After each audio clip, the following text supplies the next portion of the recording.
This is the Ridge Hunter Outdoors podcast.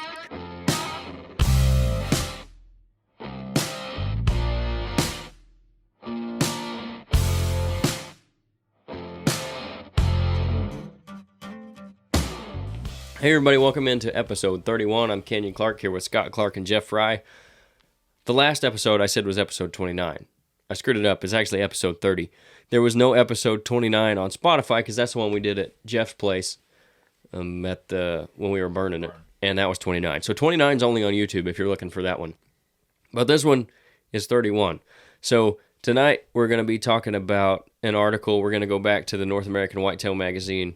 It's by James Kroll, Dr. James Kroll. We've covered some articles by him before. It's usually pretty good stuff. So it's called Digestible Energy, the most important factor in whitetail nutrition. So I thought, with it being planting season over the next few weeks to next month or so, this would be a good time to talk about digestible energy, which is, according to Dr. James Kroll, the most important factor in whitetail's nutrition. So while we're thinking about what we're going to be planting, this would be a good thing to go over, I think.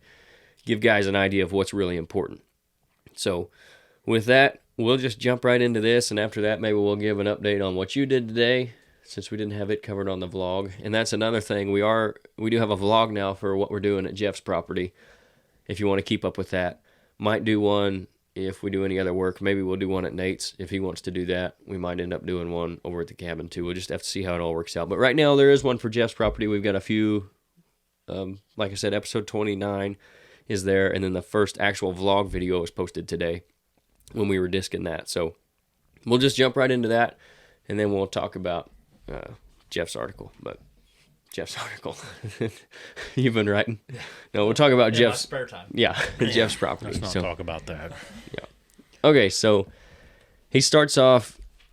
I'm going to skip ahead a little bit here. He says, ask the average deer hunter what the most important component of whitetail nutrition is, and the overwhelming answer will always be protein. This must be so because every advertisement for a deer supplement or deer food plot seed variety guarantees the highest level of protein available. Yet it might surprise you that the amount of crude protein in native deer forage or even a supplement falls to a weak third in the importance to deer nutrition. Research has shown the three most important aspects of good deer nutrition are digestible energy, phosphorus, and protein in that order. So I know we talk about the protein aspect sometimes, and obviously it is a third most important thing, maybe not necessarily the most important. We'll actually get into it a little bit later when he goes on here. Some of the high protein stuff is also really digestible, so it's kind of a two birds with one stone thing. So not to necessarily say you want to forget about the protein stuff, especially depending on what's around, but it's third most important. So if you've got stuff that's just protein and it's not really all that digestible, it's going to you're going to be wasting space, I guess, is the way to put it. And a lot of times, the soybeans where we're at are providing a ton of protein anyway, even though you can get even more from like a clover plot and all that. Up to a stage. Right, correct. Yeah. So after they reach a certain growth stage, they're not as digestible for the deer as they are, like the younger soybeans are. Right. So why do you think protein's listed first then? Is it You mean third? Are we first in whatever you hear, not necessarily? Oh, yeah, I guess. For antler growth. You think we're all being misled, or you think it's just easier to advertise protein versus digestible? I think a lot of it has to do with marketing. Everybody wants food plots for these big bucks, and so the protein has a lot to do with your antler growth during the development stages, bone and antler growth. And so that's an easier sell. That's what the focus is on. That's what I think, and it's more, I don't want to say people can understand it better, but it's kind of more like people get that a little easier, like, oh, protein, that makes sense. If you're building body and muscles, you're drinking Right. protein Yeah. shakes. Right. Okay. They're not really thinking about phosphorus or the digestibility of it. Yeah. And we'll get into that again here in the next one or two paragraphs, I think, where he's talking about what you're talking about with the antler growth, just the growth in general, and then like the lactation and stuff. The digestibility really helps that too, because again, if they don't digest it properly, they're not going to get everything out of it that Right. they can. So, But how many articles do you see written about doe health and fawn health? Right. It's all focused on growing big bucks. Yep. And protein is always thrown out there as one of your main ingredients. Yeah, So. which is what he's saying. That's why I thought this would be a good one to kind of shed some light on what's actually going on, and what's really maybe the most important. So he goes over kind of the inner workings of a deer's stomach, and it's 4-chambered, similar to cattle.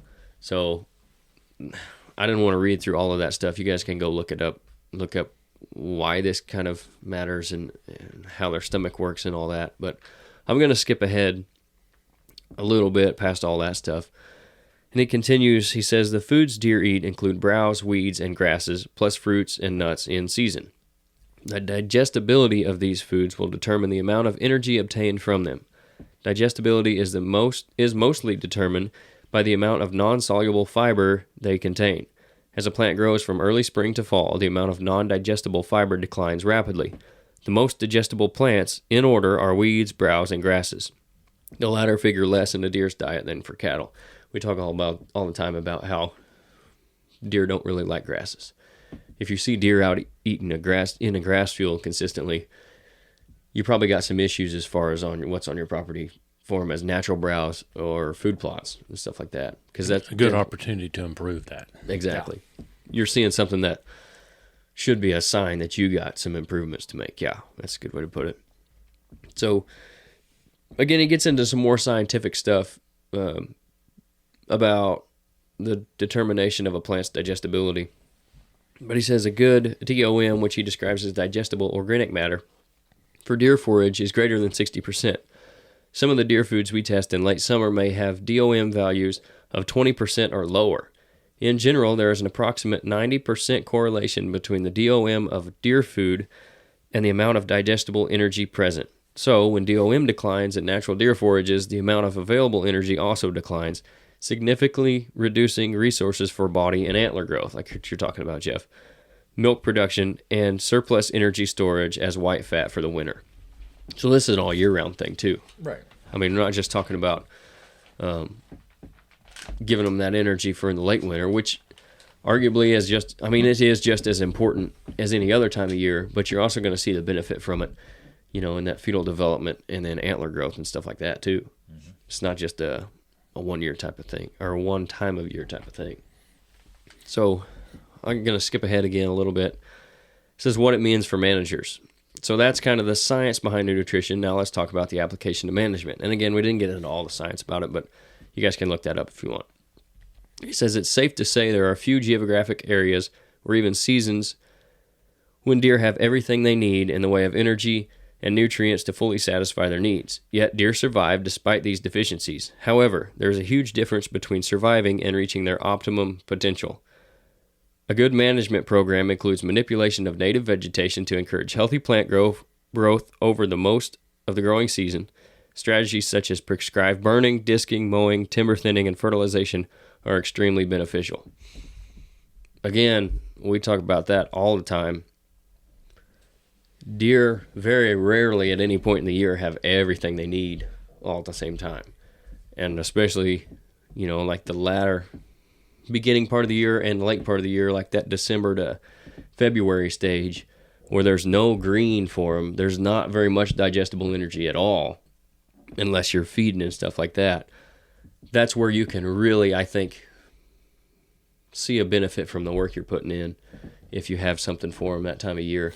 And then again, like what he's talking about there, managing not just your food plots, but also your timber, depending on what you got there, doing some disking. Like if you've got big grass fields, you can go in and spray that stuff and disc it, let the natural browse grow back, the weeds and stuff that they're going to have during the summertime and in the fawning season. And you're going to see benefit from that too. So, like I said, rarely do they have everything they need, but you can definitely get them closer. And then, again, he says there's a difference between surviving and then like optimal, how do you word that in there? Between basically surviving and reaching their optimal potential. Yeah, surviving or thriving. Yeah, pretty much. So what you're doing may be the difference between that buck just making it another year and actually making that jump from 3.5 to 4.5, or 4.5 to 5.5. That big antler jump too. So again, nothing's magic, and it's not going to make a 150-inch deer a 220-inch deer, but you're going to see some benefit from it if you got that stuff out there. I think that's the thing we talk about a lot too, not just thriving versus surviving, because all antler growth is from any extra antler growth is from surplus. They got to meet their needs first to survive, and then any surplus they have is going to benefit that antler growth. So whether that comes from your natural browse or your food plots or your supplements and proteins and stuff, which he talks about a little bit, and he'll finish the article with talking about some of that stuff. But that's ways that you can push them past the surviving point into the thriving point. I think we've seen some of that, even just in probably when you were running that food plot where we're putting the one back now. I mean, you probably saw some benefit from that then. Oh, yeah. As far as the bucks go, bucks don't hang out at my property. It's not big enough. But, I could bring them in off the neighboring properties, and you'd see them come out there and feed, and then they go back, Right. And you could tell over a couple of years' time, that the physical appearance of them, not just necessarily their RAKS, but just to look like they was overall healthy animals than what they was before. Now, I'm not taking away from natural browse. Natural browse is a main ingredient. I was walking through the woods yesterday, and I noticed the blackberry briars are putting out green leaves now, and you can see where the deer's been going along and eating them green leaves off of them. Here in a month or so, I got a lot of itchweed, what we call itchweed, in my woods, and they'll start going along and eating that, and so they know what they need and where to get it, and what they need at certain times of the area. All we're doing with the food plots is just throwing something extra out there for them, giving them more of a buffet, to choose from.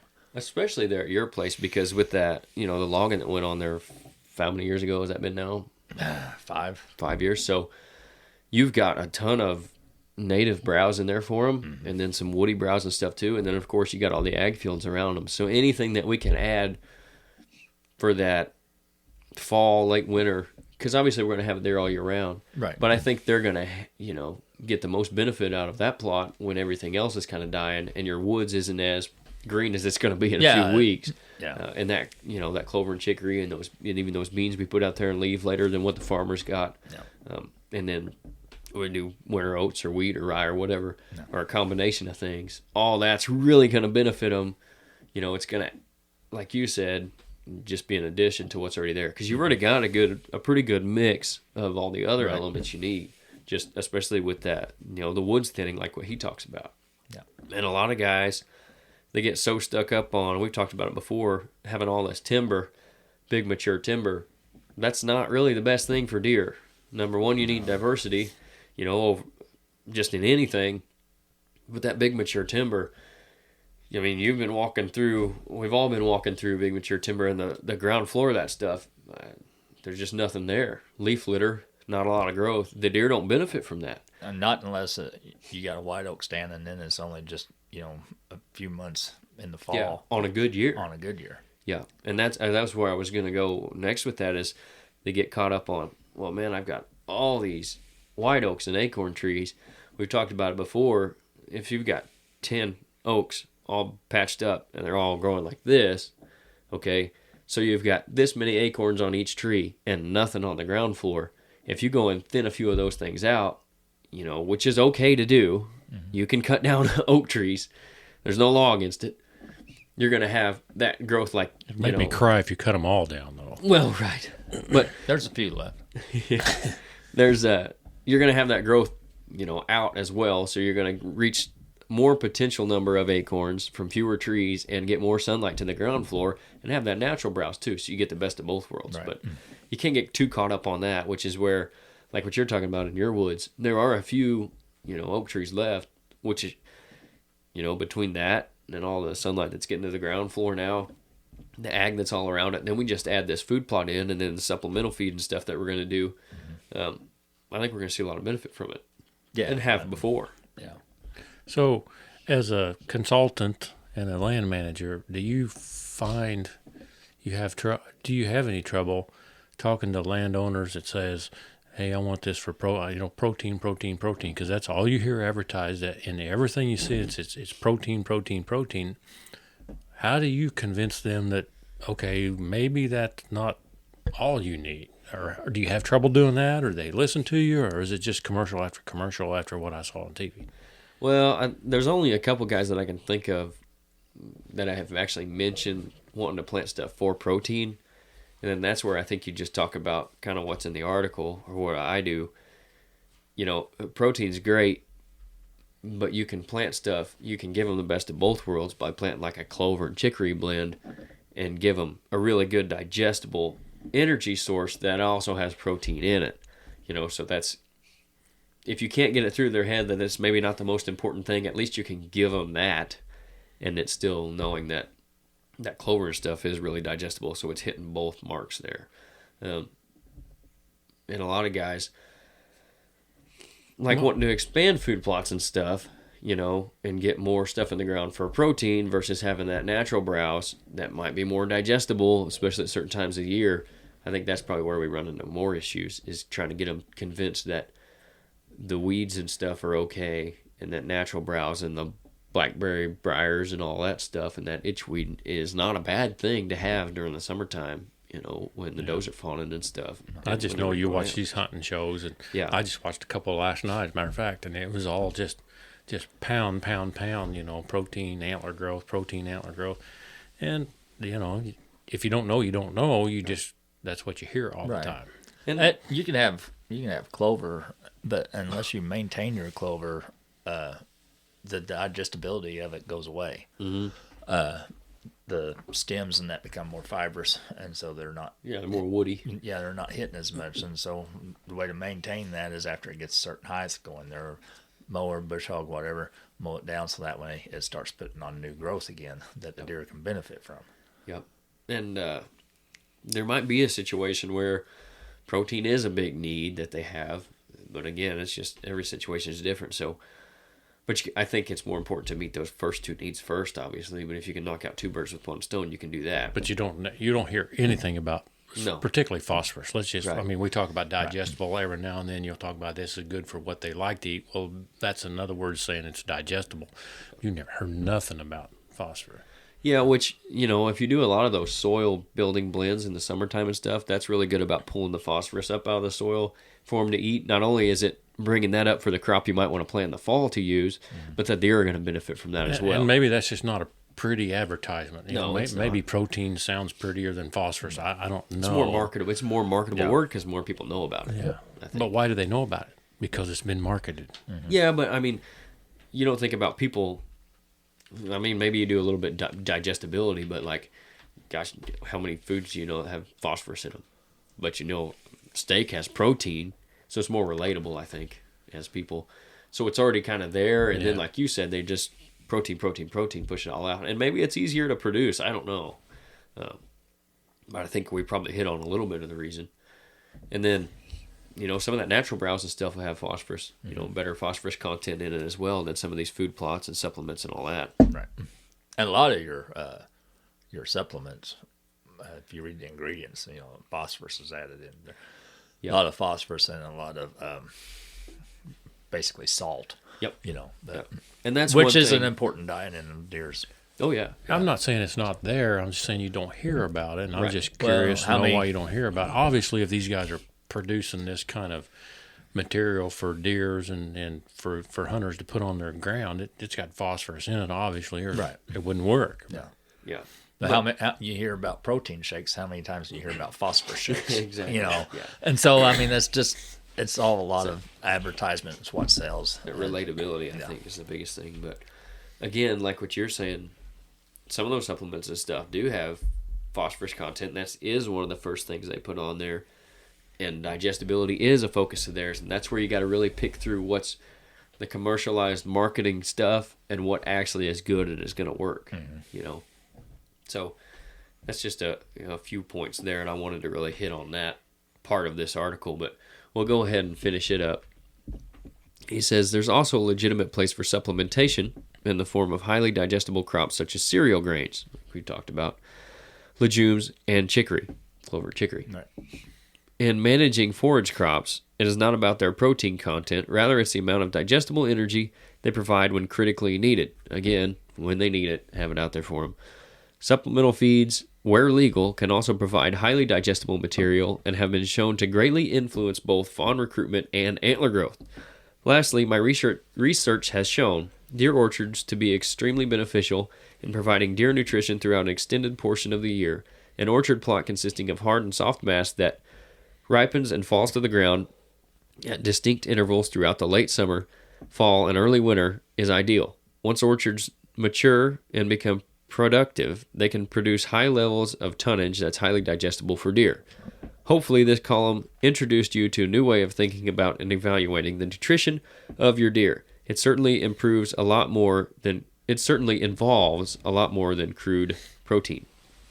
So, number one thing you hit on there, or the first thing you hit on, and obviously we get these guys in here, the supplements and stuff. And like we keep talking about, we're going to use them, start running their stuff. And now we're getting into the really good time of year to do it. You know, we're getting toward the latter stage of gestation, and then we're hitting the early stages of antler growth, because as soon as they drop them, they start regrowing them. So it's that supplements and stuff, which, you know, like we said, our sponsor, RAKS Big Game Supplements. They're a veteran-owned company out of northeast Nebraska. They're deer hunters just like us that at the time, what was on the mineral and supplement market was not what they were looking for, which kind of some of the stuff we've been talking about. So they did a lot of research, and they developed RAKS products.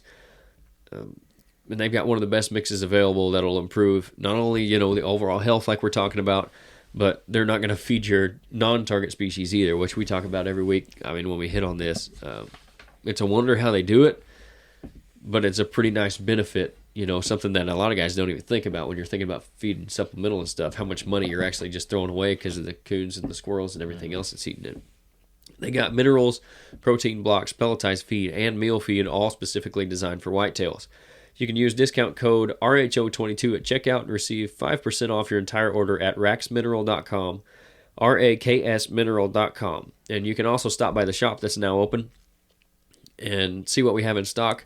You can make an order for what we don't. And we will have some of their stuff in stock soon.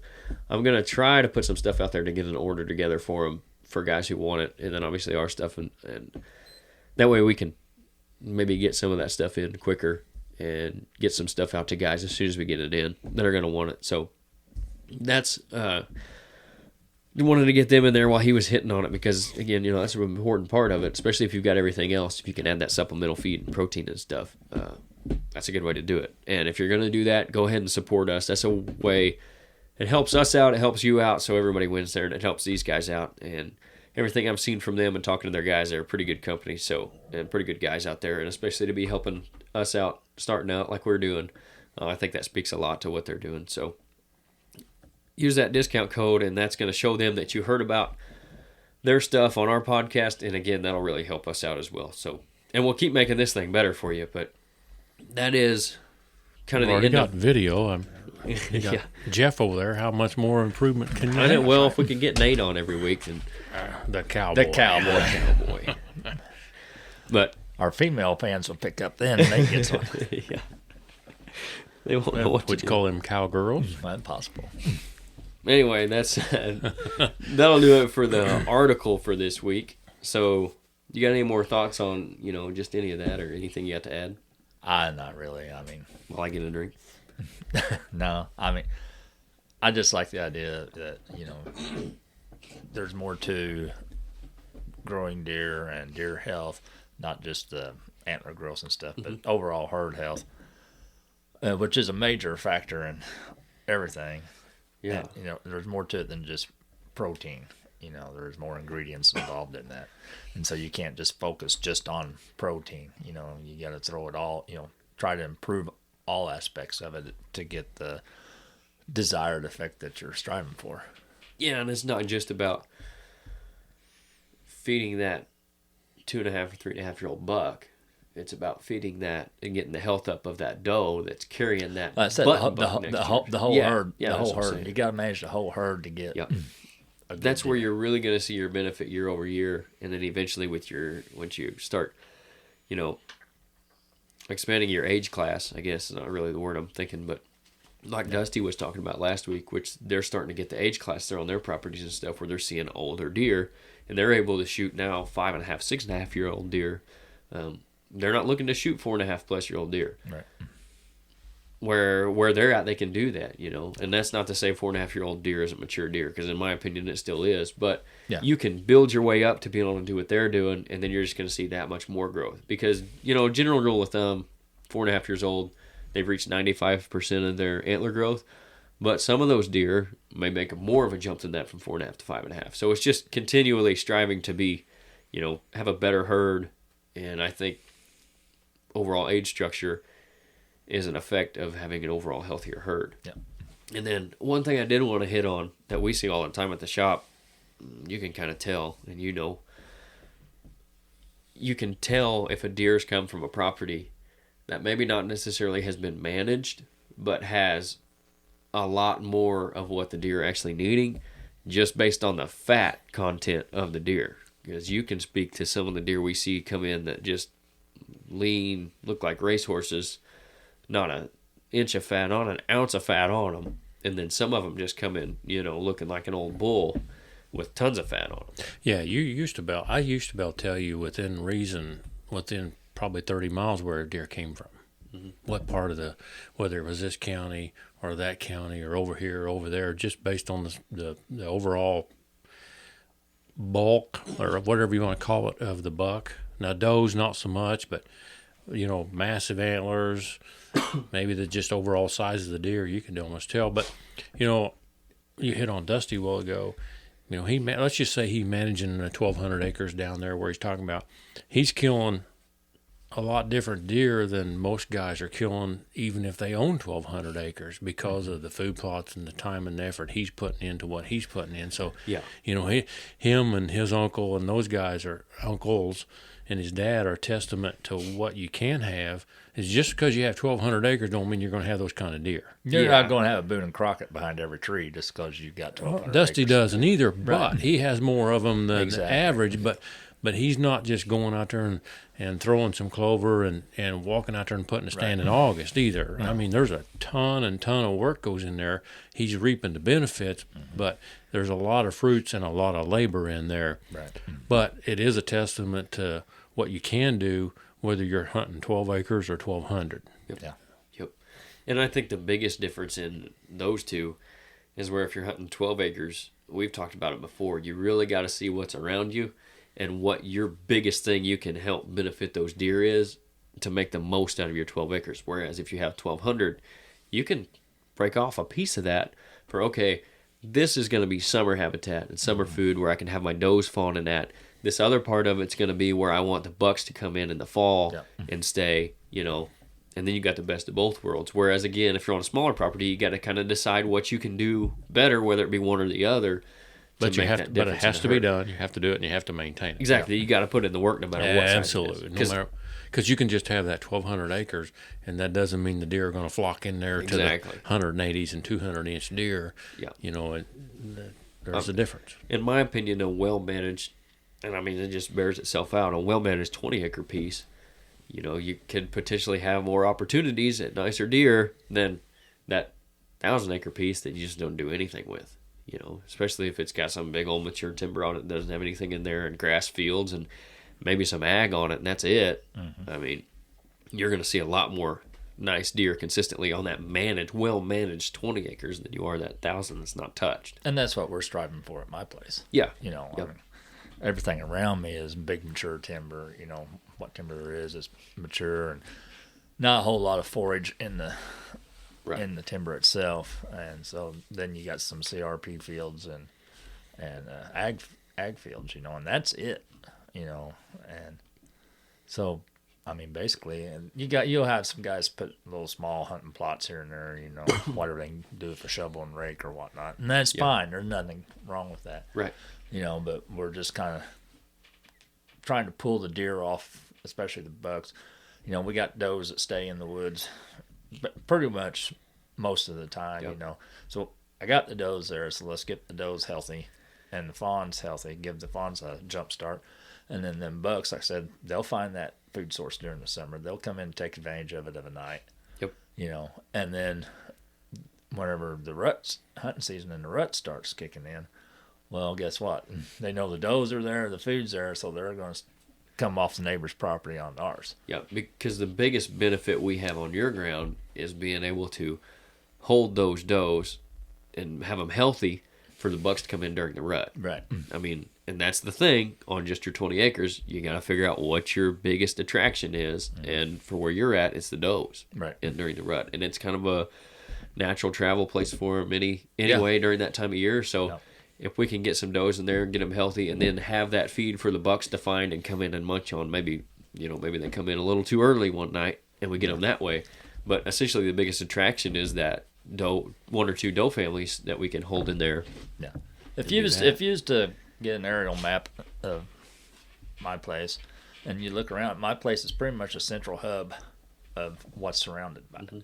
And so I got a lot of deer that come in from different directions off of different properties, especially during the rut. They'll come through there, check things out, stay a day or two, then move on to the next place, But I got a group of does that pretty well stays there year round.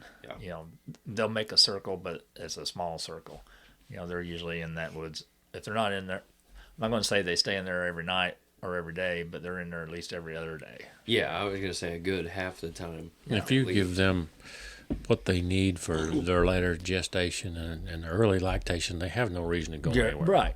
Especially in those times when they've got those young fawns or just going to have those young fawns. They're not going to travel any more than they have to. Yeah. So if you provide them what they need, then they're certainly going to stay there, and they're more apt to stay there and come back and make those smaller circles, and even during the rut later on this year or any year, basically. Yeah. Before we get too far away from it, and I do want to talk more about yours and what you did today, but back to what we were talking about, if you're killing deer, and you should be, whether you actually write it down or not, I think you should at least be making mental notes of the deer you kill, the number of them you're seeing and that stuff, the deer that look healthy and the deer aren't, and then the ones you do harvest and skin out, take note of like the fat content on them and whether or not they look healthy. If you're shooting a whole bunch of deer that are just scrawny little things and they don't have any fat on them at all, and if you don't know what that looks like, you can look up the difference in them on Google. You can look up the difference in a deer that's got fat on it and a deer that doesn't.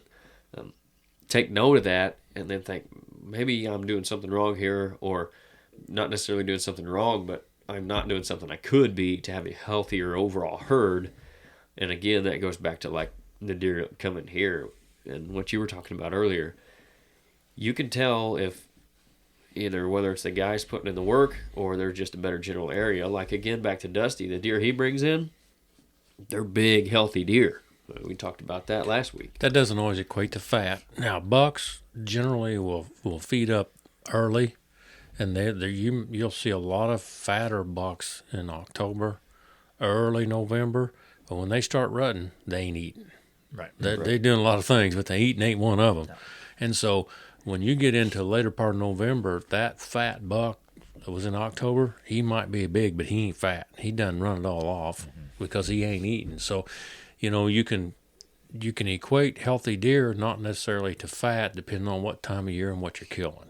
I mean, there is a difference. I think the does more so than the bucks probably because they're not running as hard, but you're going to want to see some fat on the deer. If you're not, then does will stay fat along. If you get a if they're healthy, if you get a if you get a doe that's not fat long up in November, she's going to have a hard winter. Bucks, I don't know whether they're going to have a hard winter or not. There ain't too many fat bucks in December. Right. They're trying to put it back on. They're going to chase less, but for the other 3 weeks, they're not eating. But you're still going to be able to see the difference in a buck that's not healthy and one that is. Early. Based on, I think even during the rut, you can probably tell, because if there's a buck that isn't healthy to start with, and he's not eating for 3 weeks chasing does, he's going to look a lot worse than that buck that was healthy. Well, I don't think they're chasing the does. They've done got whipped by the healthy buck, and he's just hobbling around somewhere. They're trying to find whatever's available, as far as the does go. But There's also the other aspect of it too. You're talking about healthy herd. There's more to it than just feed. You also got to do your herd management and control your population. Yep. And that's something that we can get into later. But even Dusty touched on that. His dad was the herd control guy. Yeah. But I mean that's another aspect of it. You get too many deer on the property that you're managing, and you get you outgrow your sustainable herd level. Well then the deer's health as a whole is going to go the other way. The whole herd, not just the one. Yeah, because they will eventually. Your property only can hold so many deer, whether it's 1,200 acres or 12 acres. You can only have so many deer on it, whether you're actually holding them all the time or not. Right. You only have a certain capacity you can have on there. And like you're talking about, if you start to exceed that, then you're going to have like a kill-off basically just from them starving themselves. And it does kind of go back to the food aspect of it. The more natural browse and stuff you can have on it, the better you do manage your property. You're going to expand your holding capacity, we'll call it. But even then, even if you're doing that stuff, you still got to figure out, your buck to doe, how many actual number of deer, not just necessarily buck to doe, but the actual number of deer you've got roughly, and decide whether that's too many or not. Because if it is too many, you're going to have that, kill. And you might start finding those deadheads and thinking, well, do I have some disease or something? Well, it may just be you got too many deer. And then your numbers are going to rapidly decline because they've ate all the available food and resources, and you're going to have those unhealthy deer and dead deer in general. So, or they're going to move on somewhere else. Exactly. Yep. So. You're, one way or the other, you're not going to have the same number of deer. So just because you're going out every evening and seeing 20, 25 deer, that might not be the best thing. That may be telling you that you need to go shoot some. Yeah, I'd lot rather on that 20 acres of mine. I'd lot rather see just 5 or 6 does out there on the food plot than to look out there and see 30 of them. Yeah, and that's when you get into your diversity of your food that you've got in your plot as well. If you only have a certain food that's available in the spring, or a certain food that's available in the fall, those deer may or may not stay. You may have 20 deer. Let's just say you got spring food. You may have 20 deer in the spring, but if you don't have anything through the summer and the fall, they're moving on. They're going to have to. Yeah. You're not going to hold the same amount of deer because the food's not there. No. Same kind of general idea. If all you got's fall food, you're trying to bring those deer into the fall. Well, if somebody else has got spring, summer, and fall food, ain't no reason for them deer to come to you. Right. So I think it's divert not only food plots, but diversity in your plot, which is exactly what you're doing. It's going to keep those deer there all year long if you give them a little something all year long. Yep. And again, that comes back to, like, if you're in a smaller property, deciding what you need, what's around you, what's there. If you can't fight the 100-acre field of corn, but there's no need to. Plant what's not there when the corn, or plant what's there when the corn's not. Exactly. And then you're going to see those deer come to you, when that corn's gone. And same way as if your neighbor has a whole bunch of fall stuff, we'll say, whatever they're doing, maybe you can go in there and still plant some fall stuff so that they're not leaving you when your summer stuff's gone, but go in there and plant some clover mix or something that's going to be clover and chicory or something that's going to be there in the spring and summer. Pull at least some does onto you at that time of year, and then hold them through the fall as well, because then they've got whatever fall food you've planted too, which is kind of what we're doing where you're at on that. And since we're kind of circling back around to that, I know we did the vlog. You guys can check that out. We worked that soil. What day was that? It's been a few days ago now. I think this will Saturday. So it'll be last Saturday. I think this is still going to come out on Friday. And that's one thing I want to hit on real quick. We might have to change the night we record because of some other stuff that's going on. So this might start coming out on a different day of the week. If it does, I'll make an announcement and all that. But for right now, I think it's still shooting for Friday. So anyway, back to your property. We went in and worked that after we burned it. We burned it the first time, did a pretty good job, but we went back in the next day just because everything was matted down and it was pretty wet. Again, just like everything else this time of year, it was the day we had to do it. So we went back in actually the next day. Next evening. And we burned that again. Did a really good job that second time of getting all that stuff that was matted down. So then we went back in and worked it, and it was a little heavy. Yeah, it was wet, but we expected that to be. Yeah, but we accomplished what we wanted to. Yeah. You know, we chopped some roots. We got that soil opened up and stuff, so it'd be drying out. Whatever that matting stuff was left, we kind of chopped it up as well. Mm-hmm. So then today you went in there and kind of worked it a second time. Yeah, I got a little homemade. Looked like a piece of junk if you used to look at it. Right. People look at it and say, "What in the world is that?" You know. Right. Maybe I should get it patented. I don't know. Anyway, it's like a disc blades on the front and then chisel plow points in the back. Mm-hmm. And so I went in there today. We got a little shower this morning, and not enough to hurt anything. We was going to get a big rain tonight. And so I was wanting to turn that over, you know, because that disc, there's places the soil was wet enough that all we did was just slice the ground. I mean, we cut the roots, but we didn't flip the dirt over. Right. Well, this tool here that I was pulling today went at an opposite angle what we worked the ground with the disc. So I was able to flip that over, pull up more roots, turn the grass upside down, you know, where it'll die and go back into the soil's nutrients and stuff, decompose better. Yep. And so I was able to do that. You know, it looks rough, but that's what I wanted it to look like. You know, so we can get that stuff knocked down, killed. These rains, all that soil will melt back together. Yep. And then hopefully the next time we go in there, and we can work it down for a seed bed. Yep. And I think we'll get really good results after that.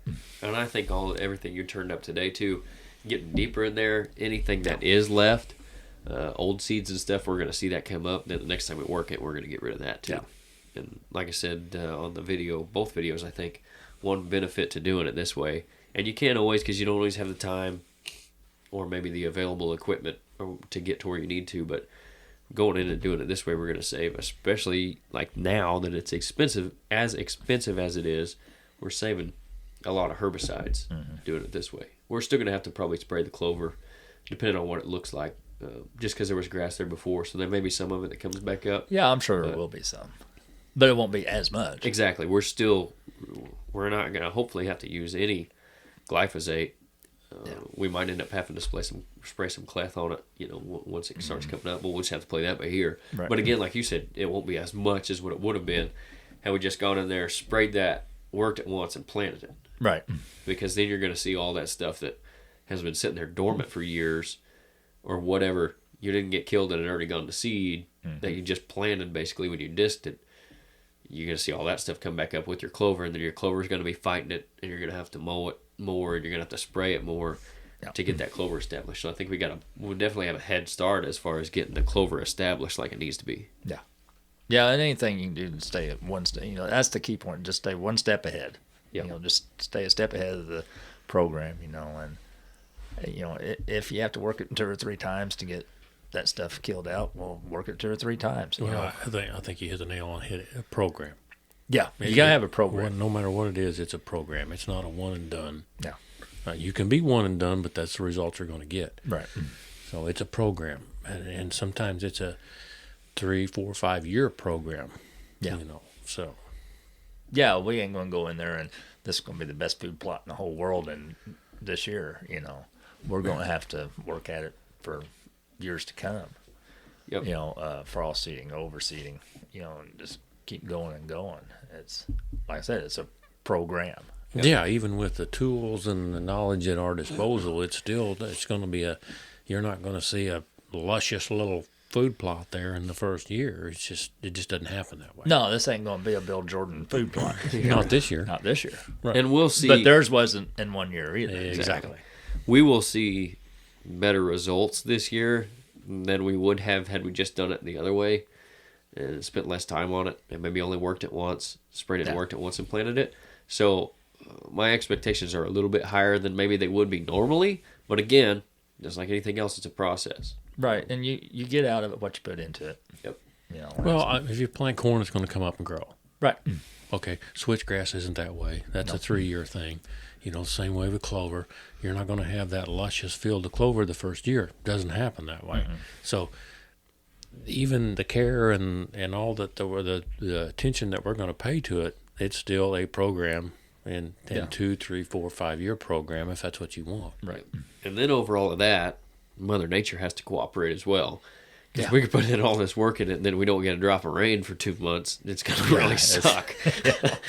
Yeah, which, and that's that's a good thing. I know a guy. I'm glad you brought that up, is that chicory. Chicory is a very drought-resistant forage. Yep. And so even if your clover dies, or, dies down or goes dormant because of the drought or whatever, your chicory is still going to be there, and it's still going to keep growing, maybe not as rapidly or whatever, but it's still going to maintain its DOM and everything for the deer during the drought, and hopefully that'll sustain them, until you get a rain. Yeah, and that's one of, I think, probably the 3 biggest benefits to chicory. Number 1, it germinates a little quicker than the clover, so it's going to take some browse pressure off of it. Mm-hmm. Maybe that's 1A, and 1B would be the deer love it. Yeah. And then 2 or 3, however you want to do it, it's really drought resistant, like you're talking about. Yeah. So even on a dry year, you're still going to have something there. And that kind of leads us into some of these more digestible blends and stuff. And we've hit on a few of them, and we can talk about them some more. But as far as spring food plots, kind of some of the stuff that we like that we're going to do, obviously we talked about the clover and chicory, and then the summer blends, the soil builders and stuff like that.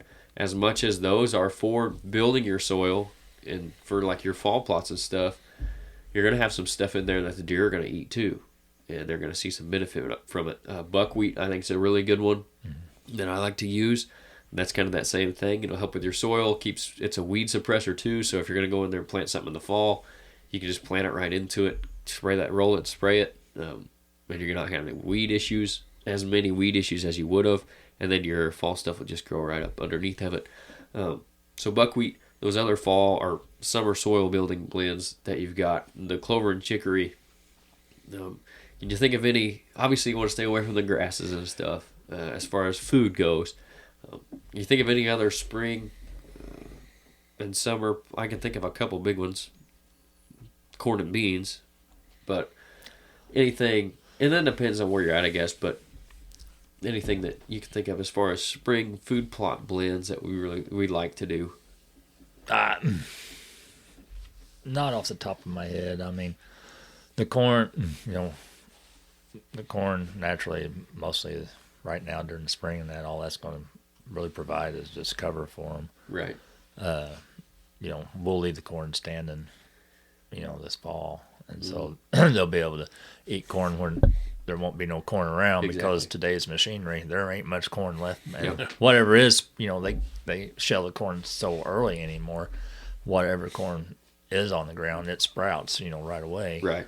And so we're going to have that there. The soybeans does provide forage and nutrition during the spring and summer months. And then also, since we obviously ain't going to harvest them, it also gives them a food source in the fall and winter, especially the winter months. So, we're going to have that. And then, like we talked about, we'll put some kind of greens out for fall in the other part of the plot. So the clover chicory's always been my go-to. Yep. That's what I like best. That's what I prefer personally. It's always worked good for me. Mm-hmm. And so I've never really dove into the other stuff. Right. And I think, it's really hard to beat soybeans for deer because they really like it, and it does have a lot of nutritional value. I mean, especially for like a new plot where maybe you don't have the time to put into it like we're putting into yours. You could go in there and plant soybeans. Like you said, you plant corn or beans, they're going to come up that year as long as you plant them right. And as long as your soil content's where it needs to be. So first things first, you got to make sure your pH and all your your soil content's there, what you need, all the elements are up to where they need to be. But if you can go in and plant beans, and then you can broadcast clover into that in the fall, you're going to have that summer source for them. When the beans are green, they'll eat the leaves off them and stuff. And then you're obviously leaving it for the deer, so they eat the beans out of the pods in the fall and the winter. And then if you broadcast that clover in the fall, it's going to come up that spring. So you're going to have at least a decent stand that first year, and then it'll give you a head start on working on your clover too. Not only that too, if you want to spend a little bit extra money, most of your corn and soybean varieties that you can buy now are Roundup resistant. Yeah, exactly. So, you don't have to have your ground perfectly weed-proof, grass-proof whenever you plant. Yep. You can go in there, and if the soil conditions ain't right to work it, you can go in there and no-till it. And then after your corn and soybeans come up and get so tall, then you can go over it with Roundup, and kill whatever grass and weeds is there. So it's a good tool to help get rid of your undesirable weeds and grass. And then plus too, after your beans and corn get so tall, well then they're shading all that stuff out, and so it's not going to grow as bad either. So and again, if you only have a time to work it once and plant it, anything you didn't already get killed, you come back in a month later or whatever they recommend and spray that stuff, you can kill it out. And then it's just a really good, especially for new plots, I think. Yeah. If you can get beans in there and keep the deer from eating them all down, which comes back to all the natural browse and stuff like that. But it's a really good way to get started, I think, is another good summer one to talk about. But unless you guys got anything else, I think that'll pretty much do it for episode 31. No, I'm good. All right. So if you guys want to support us, of course, you can go use our discount code at RAKS Big Game Supplements, raksminerals.com. You can go to our YouTube. If you're watching this on YouTube, subscribe, hit your notification bell. That way you can see when we're coming out with new stuff. If you're listening to this on Spotify, follow us there, or Apple Podcasts. You can leave us a review. I don't know if they have a follow button or subscribe button or not. But anyway, leave us a review on there. Again, if you're not watching this, you can go see the video on YouTube. So if you're listening to it on one of those things or even on the website, then you can go watch this on YouTube if you want to see what we look like. If you want to see what the Jeff looks like. Yeah. The cowboy's not here. No, the cowboy's not here. We'll get him on eventually. But anyway, those are some ways you guys can support through that stuff. And then on YouTube, go ahead and comment. Let us know what you think. If you ever have any questions, you can do that. If you ever have anything you want us to cover specifically, comment on there. Send us a message through the website, ridgehunteroutdoors.com. You can contact us through there. If you need food plot seed, order it from there. Stop in the shop over here next to the locker inside Sick Inc.'s building, where you can also get your t-shirts if you want some t-shirts. And you can get your stuff there, or we can order it for you, whatever we don't have. So it's like one-stop shopping. Pretty much. Yep. So those are some ways you guys can help support us so we can keep making this podcast better. And I told you earlier, it can't get much better. Well, if we had Nate here. You got the fry on. Yeah, if we had Nate. That would be the best. Yeah. You go from really good to the best. No. Yeah, well, I'm not. The content is there, obviously, but I mean, as far as the but quality, you have to have some eye candy for the ladies. Well, I mean, the quality of video. Don't turn this camera on. No, I'm sorry. I'm talking about the cowboy. Okay. I'm talking about the quality of audio and video, so we could get the eye candy in HD, higher quality HD than what we have now. He is married. You realize that, don't you? Well, what's that matter? They can look. We can still use him as bait. That's right. Hey, we you have thinking? caught fish. Obviously, I wasn't. So anyway, you guys want to support? Those are some ways you can do it. This, like I said, I think it's probably Friday when this is coming out, but we'll get another one out next week. So catch us then. Thanks, everybody.